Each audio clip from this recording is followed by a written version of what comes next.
Good evening, everybody. The organizing committee takes immense pleasure in inviting all of you for this wonderful evening. Now I would like to introduce our beloved speaker for today. Welcome, sir, Dr. D.A.Joseph Ramanujadasan. He is a scholar in Hindu philosophy and he has studied world religions. He has spent more than 3 decades in the propagation of Sana Dana Dharma. He has been on his lecture tour to many places wherever his service was required, and he has delivered thousands of lectures in both languages, Tamil and English. He communicates to the people in simplest dialects so that every age group is able to understand what he is trying to deliver.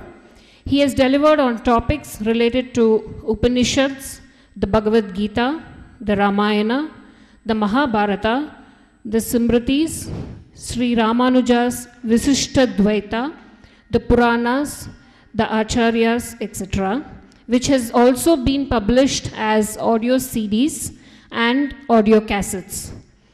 These recorded speeches travel all around the globe, and the audience who listen to them have certified on many occasions that these speeches have molded their life from bad to good, good to better, and better to best. And today's topic, as you all can see, it's going to be on Vidura Neethi. So I would request the speaker to give more elaborate explanation on that topic. Thank you. Bhagavad Kripayalabdam Sadgurum Isam Chitat Kripalabdam Janan Upakriti Mahire Bhagavati Paramam Bhaktim Atanute. I would like to thank Mr. Kailash Ramaswamy for organizing this gathering in this apartment area, and I cannot avoid the name of Mr. Tyagarajan, who is an architect, who is responsible for inviting me here to this Purva Rivera apartments. After this vote of thanks, I would like to plunge into the topic straight away. The topic is Vidura Neethi. When I was given this topic, I was a little astonished because I am a spiritual man. Vidura Neethi is mostly based on politics. I don't know who chose this topic and who decided that I will be a suitable speaker for this. But Vidura Neethi is a popular phrase. So I would like to enter into the cave of ideas and come with a satisfactory light. First of all, let me make you understand who Vidura is. There might be some people who do not know who Vidura is. The word Vidura means a man who is a tactful intellect. In Sanskrit, the word Vidura means a tactful intellect. He is the son of sage Vyasa. When sage Vyasa was expected to create progeny by his mother Matsyagandhi, he did it. The first 2 children, namely Dhritarashtra and Pandu, came out with defects in their body. You have not seen a rishi so far, I suppose. Once you see a rishi, then you will understand. It is a very great, tough task to get along with him. This Vyasa was black in color, with grown beards and a bad-smelling body. So the first lady, first daughter-in-law of Matsyagandhi, the mother of Dhritarashtra, safely she closed her eyes to avoid the sight of Vyasa. Then Vyasa said, your son will be blind, born blind. You hated to see me, so your son will be born blind. He was named Dhritarashtra. Dhrita means control, Rashtra means country. A king who controlled the whole Indian nation. Then the second child was Pandu. Pandu means white. Because Pandu's mother got terrified to see Vyasa's figure. She became pale out of fear. The sage said, since you are afraid of me, the child born to you will be pale. He will be named Pandu. Then, for the third time, when he was requested with the same plea, the daughter-in-laws of Matsyagandhi arranged for a Sudra girl who was working in the harem to sleep with him. And she was the mother of Vidura. But this lady, who knew what happened to the previous two cases, was very careful not to hurt his feelings. She welcomed him. She gave a red carpet welcome. She gave a namaskaram to him, fell prostrate before his feet. She said, it is my great honor that you are going to have sexual union with me. Please bless me that I will get a blessed child. Vyasa became happy. He said, the son who is going to be born will be a blessed son. He will be more famous than the other two guys. Those two guys will fall at this fellow's feet. He will be a repository of knowledge, wisdom, a scholar in Vedas. He will be named as Vidura. Vidura means a powerful intellect. And so it happened, she gave birth to Vidura with no defect in the body. Very good looking. But the thing is, he was born for a Sudra lady. So the other two guys ill-treated Vidura because he was not born for a Kshatriya blood. But this Vidura put up with it. He didn't object. Who is this Vidura in the previous birth? Now, I am going to give you a story. There was a rishi called Mandavya. He was doing penance. At that time, a certain thief, after plundering the people of the nation, came running, being chased after by the soldiers. When he came near this rishi's place, he decided to escape. So what he did was, he dropped that bag full of gold coins on the lap of Mandavya and ran away. The chasing soldiers came to find the money bag was on the lap of Mandavya. So they thought there should be some relation between this Mandavya and a thief. Perhaps this man nominated him for collection, illegal collection. So they took up the case to the king. The king said, you bring that man to me. The rishi was brought before the royal court. The king asked him several questions, but he wouldn't answer.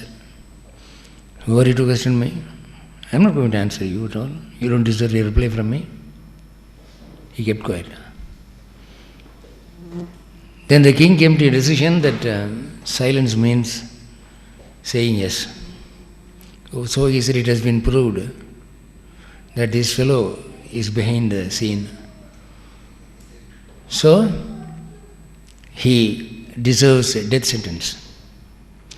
Prepare a sharp metal rod, plant it in the earth, lift him and press him through his anus upon the sharp edge of the metal rod, till the rod enters his body and comes the other way about.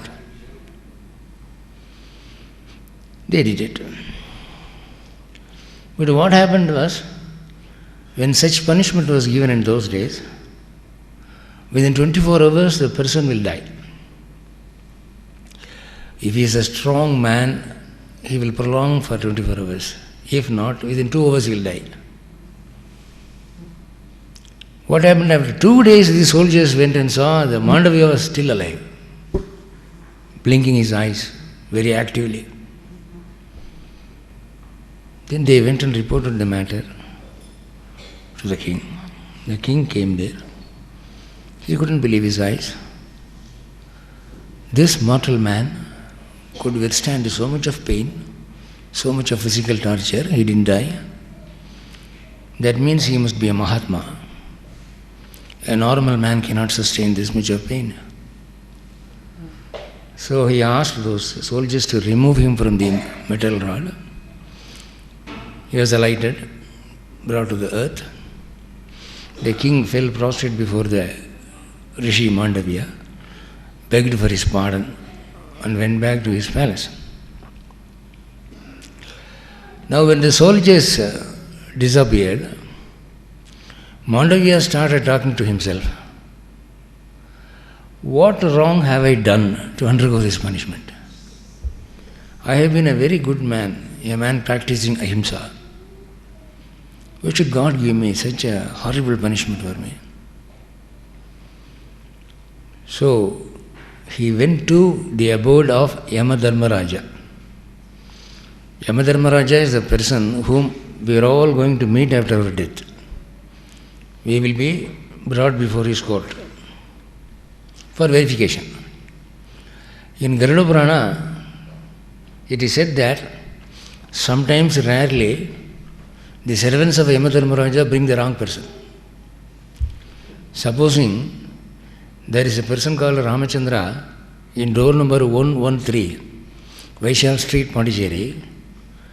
Sometimes by mistake they will bring another Ramachandran who is living in 113 Aurobindo Street. They will be happy with the door number. So Yamadharmaraja has a habit of verifying whether the right person has been brought. So it is said in Garuda Purana that all of us are going to be presented before Yamadharmaraja for verification. So this sage Mandavya went to Yamaloka. He had that yogic power in him. You and I, if we want to go to Chennai, we will have to travel by a sitting car for 6 hours with breaking pain in your back. But he was the Rishi. Within a wink of a moment, he went to Yamaloka. Yamadharmaraja got up from his chair, gave namaskaram to him. Swamiji, what made you come here? If you had asked me to come, I would have come to your place. You are a great saint. Mandavya said, stop that Bhakvad man. Now, why did he give me the punishment? Whom have I harmed in this life or previous life? I am known for my ahimsa. Then Yamadharmaraja asked his clerk, Chitragupta, to refer to the ledger. He turned the pages. He said, when this Mandavya was 6 years old, he caught hold of a wasp insect. He introduced a needle into that insect through the back for fun. So I wrote the verdict. He must be subjected to the same punishment. Now this Mandavya got wild. Hey, what nonsense you are talking, man? At the age of 6, who knows what is wrong and what is right? At the age of 6, a baby runs along the street with panties or without panties. He doesn't know anything about it. At that age, I did something and you have taken into account that as a serious crime. Then Yamadharmaraja said, what has been put down in the legislature, I enact. I have been given by Brahma this rule book. Why do you get angry with me? Mandavya said, you are bold enough to counter-argue with me, damn it. I give you a curse. You will be born as a man, as a human being. You will undergo all the sufferings of a man, live a full life and come back. Then Yamadharmaraja fell prostrate before him. Swami, you are blaming me unjustly. I am not responsible for that.